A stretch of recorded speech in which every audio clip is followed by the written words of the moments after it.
Hey YouTube, it's December 31st, 2022. Welcome to the Bubba Continuum. I just wanted to put up a quick video because I think this might be helpful to you. I got some revelation from God the other day, and it's just a few phrases that He gave me, two phrases. I want to put it up there because I know He was speaking to me. Sometimes, God will put words in your mouth and you're supposed to say them back to Him. He'll say, this is what you should be saying. So it was on Christmas Day.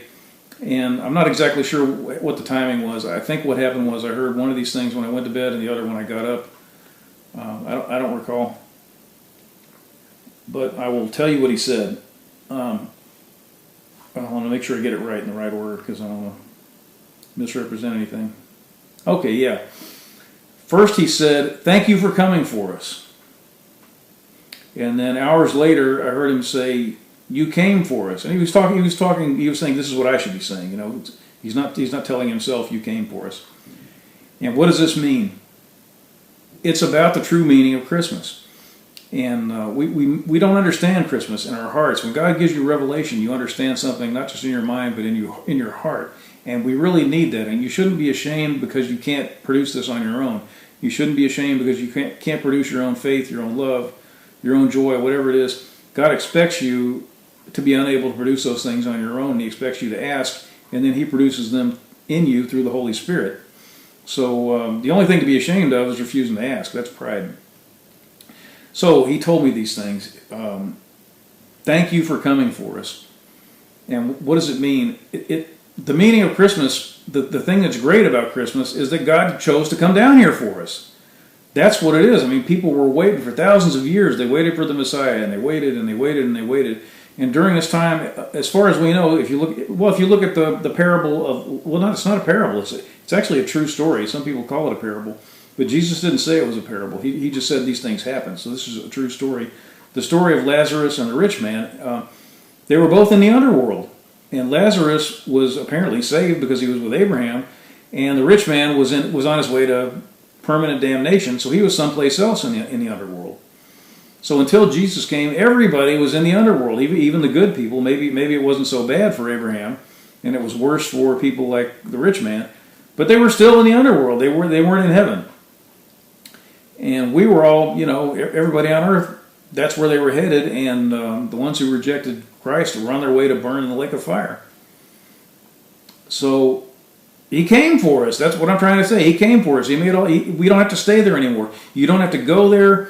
I mean, if you go there now, it's a little bit different because my understanding is that at some point after the crucifixion, Jesus went down to the underworld and gave people the opportunity to accept salvation, and that's how things work, which kind of makes sense because why would you deny people salvation if they were born before the crucifixion? Why wouldn't you go down and give them, the pitch?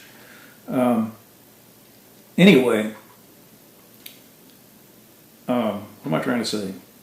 I'm trying to say no one had any hope until the crucifixion. Everybody was waiting for this. They were waiting and waiting and waiting, and finally He came. He came. He's already come. And the poor Jews, they're waiting for Him, and they're saying, the Messiah this, the Messiah that, and if we're really careful about not eating a bagel during Passover, and we're really careful about not driving 10 feet on the Sabbath, and we never eat shrimp, we make sure we do these things, the Messiah may come someday. If we're really, really good. He already came. He came. He came for us. This is what Christmas is about. It's not about, you ever watched how The Grinch Stole Christmas, the original one? They never mention Jesus, not once. I mean, except when they say Christmas, which is Christ's Mass, they don't mention Him.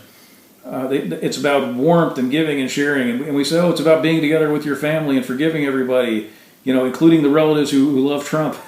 You know what I mean? It's about tolerance and giving people stuff and going and taking your kids down and making them feed the homeless because you didn't do anything for the poor the rest of the year. Of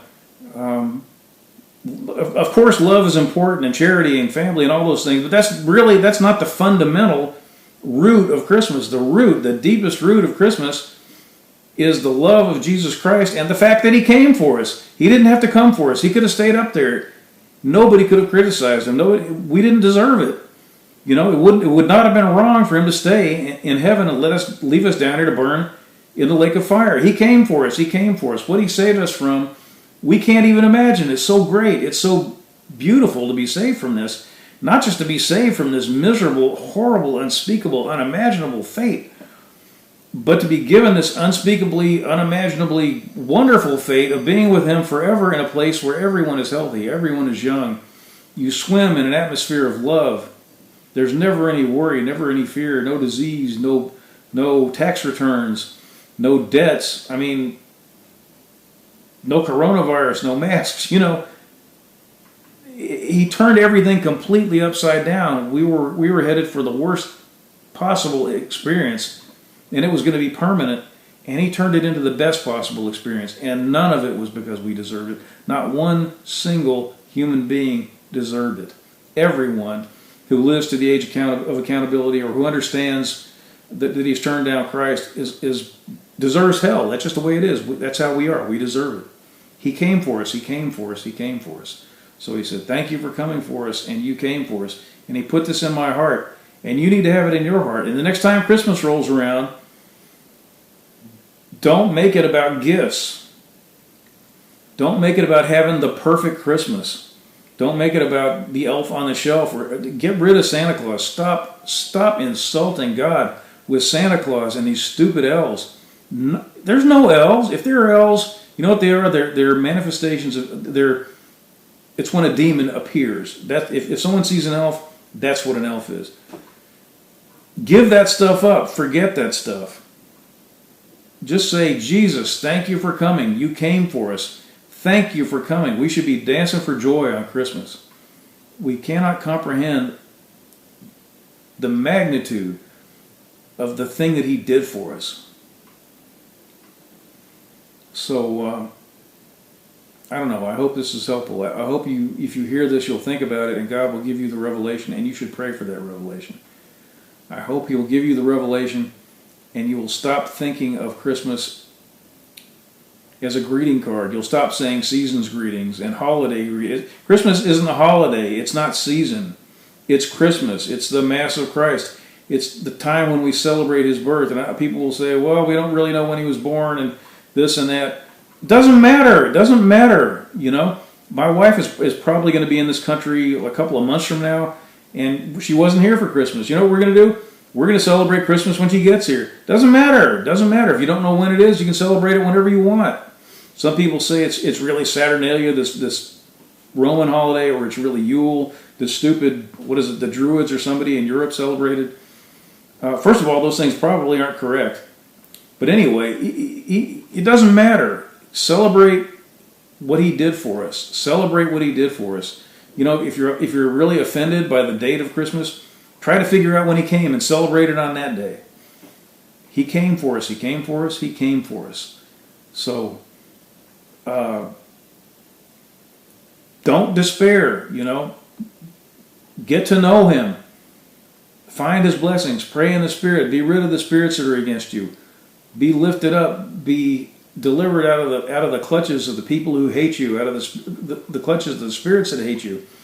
Things will get better. They will get better for you. And even if they didn't, there would be a limited amount of time. Your suffering would be limited, because sooner or later we all die or we get raptured. So the bad things that happen to you down here, one way or another, they're going to end. It's temporary, and you can be with Yeshua. You can be with this huge family of people who love you.